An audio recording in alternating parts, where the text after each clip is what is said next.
Welcome back, everyone. I hope you're excited for this week's video. Let's get to it. So one of the most common things I find is just scissors not being adjusted properly. So these are, actually pretty nice scissors. I really enjoy scissors that just pull apart like this. They've got a little locking mechanism, lock in, and they're pretty sweet considering all. Most of the time they have a nylock or something along those lines for like the kitchen knives. But just, apparently I need an even smaller nut. I'll be right back. I run to my drawer. Look for an even smaller socket. Might have to go to the adjustable. I'll be right back. All right, we're back. So these have become absolutely clutch for me. Like, I cannot tell you how many times these have just become so handy. For weird sizes or something that's starting to get stripped, it can do all of that. So just give it a nice little tighten down and see. Way too tight, but that's okay.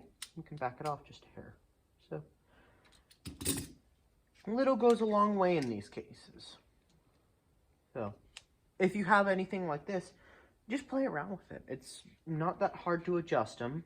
And then you get to the point where you're just happy with how they open, close, and what they do. It's not a hard adjustment, but makes a huge difference as far as all the cutting that they can do and or if they're actually dull. These ones had pretty good chips in them, so glad they came in for a sharpening. But also needed to be tightened too. So that's another reason why. I mean, if you have super loose tools, it can cause chipping, all that kind of stuff too. So making sure that they're properly adjusted is also another great tip for making sure that your edges stay decent on scissors.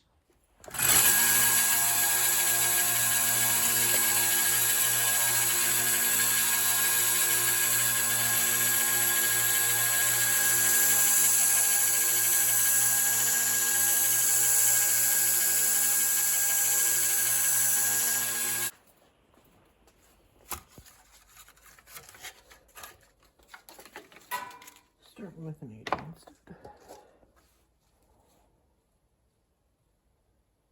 Vaccine.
So something I noticed with this knife was the tip was pretty bent.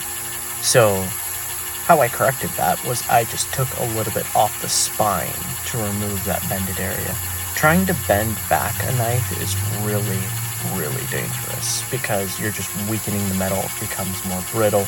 Sometimes you can get away with it, but in this case, it was just easier to shorten the knife just ever so slightly. It's not noticeable as far as like just how much it took off, but it made the knife a lot safer and a lot more functional.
Now we're going to transition over to the 600 grit. So my typical progression still is 120, 600, and then stropping with a leather belt with a white compound on it.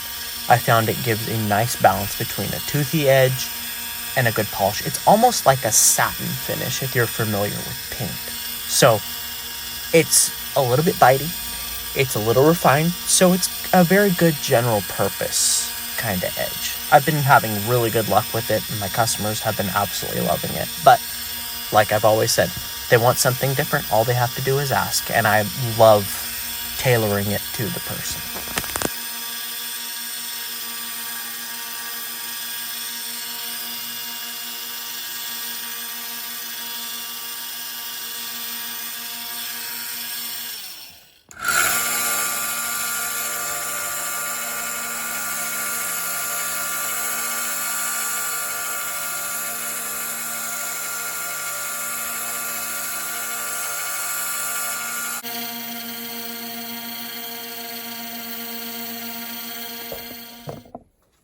So one of the things I started doing, just because it makes my life a little bit easier in the finishing process, is the burr that's on there can mostly get removed.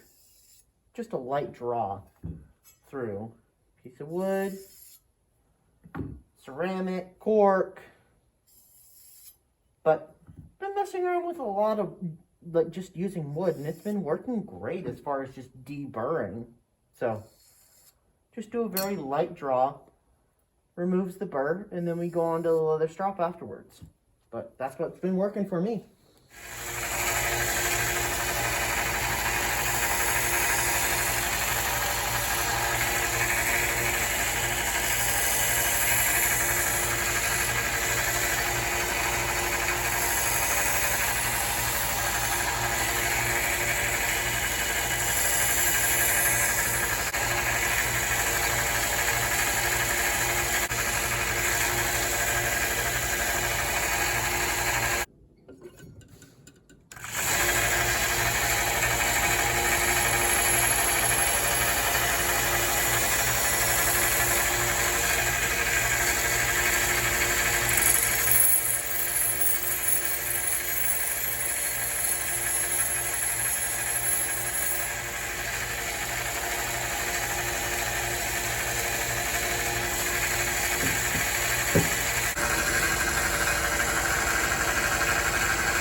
Picked up a knife, so I'll give you a little bit of a rundown of how it looks before we go and throw it in the ultrasonic. So one of my friends, this has been his favorite knife for a long time. He actually lost it a few years ago is what it sounded like, but his wife just all of a sudden found it.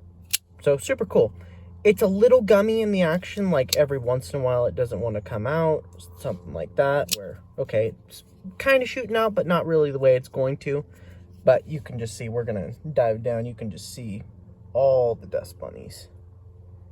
So we're going to give it a little bit of cleaning, and then you can also see just a lot of dust. So part of the reason why it's just not being so smooth is because of that. So we're going to throw it in the ultrasonic, give it a nice edge. You can see that, focus.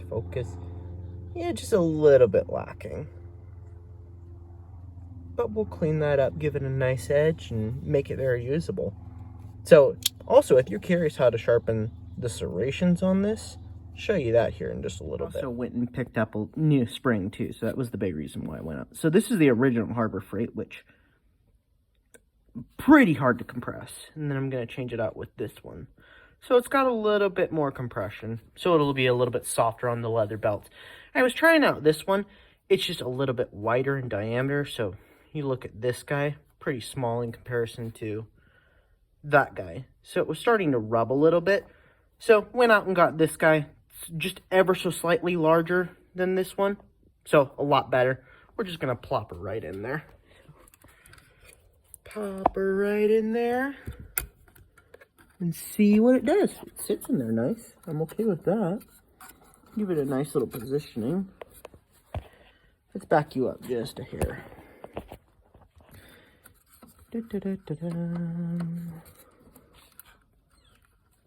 Huh. Seems to do pretty good. So much better. So much better. A little 89-cent spring from Woolco. It's not a very large one, but good Lord, does that work so much better. And then it's not riding on the wheel. Wheel has full mobility. I like it. I like it a lot.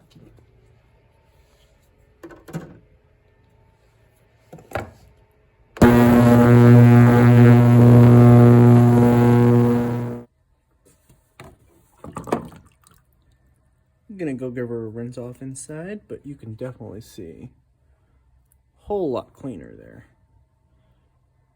So, go give her a light rinse, bump up the air compressor, give it dried out, and then put some real lube in it. Get it all nice and purty, and then sharpen it. So, for serrated blades, some of my preferred methods would be either one, Dremel, and typically I'll do like a tapered bit or something along those lines. And that's just the grinding, like the tan grinding one. Works pretty good, but for these really small serrations, I like to use, Worksharp just makes, I mean, you can probably get it through another company too, but a diamond rod. And this one's tapered, so it fits perfectly into those little itty bitty grooves. And you just get a nice solid purchase, and you go to the inside. And basically all you're just trying to do is reestablish the tips of those serrations. Serrated blades aren't exactly a perfection thing, but you can do something to make them a little bit better, and they'll cut a lot better than factory. I mean, factory does a good job, but I personally think they take it a little bit too far. My gold standard for doing serrated blades, go to about a 120. 220 is a little bit overkill, but you want it to bite. So that 120 is a really good point for serrated blades. I mean, you do you, but at the same time, what I found works best for me is doing serrated blades to about 120. 220 is really like pushing it how far I would go personally. But we'll get done with that, and then I'll show you what it kind of looks like now. So this is what I was talking about with the super fine it. Basically, you're just going to hold it right on there, lift up maybe the width of a dime or a quarter or whatever coin you can think of, just not a really thick one.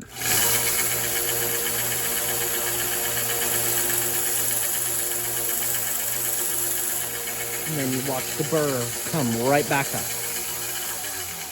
And then we're going to just tease it back and forth till that burr, which you can probably focus, you can see the burr is still just very prominent. So we're going to tease that off, but got the points back to being pointed as opposed to being round. So we're going to tease that off, and then I'll throw on a strop and give it a nice edge.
Alrighty, so got her cleaned, got her tuned, so pops out way better than it was originally. Nice and clean, nice and tuned, nice and sharp. Let's get it back.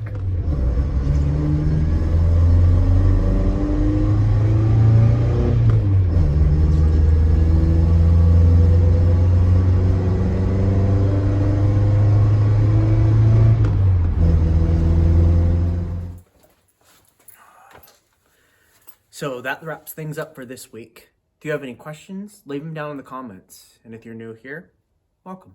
Consider subscribing, and I'll see you in the next one. Stay happy and healthy.